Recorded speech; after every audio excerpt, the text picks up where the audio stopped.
Hi, ఈరోజు నేను బజార్ నుంచి కూరగాయలు అయితే తెచ్చుకున్నాను అండి. అరటికాయలు, కొత్తిమీర,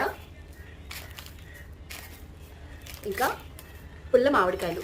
పుల్ల మామిడికాయ చూడగానే పచ్చడ ఈ కన్ఫ్యూజన్ అయితే అందరికీ వస్తుంది కదా. నేనైతే ఈరోజు మన ఛానల్లో మామిడికాయతో కొబ్బరి కాంబినేషన్లో పచ్చడి చేసి చూపించబోతున్నాను. చాలా టేస్టీగా ఉంటుంది. సో ఎలా ఉంటుందో చూసేద్దామా.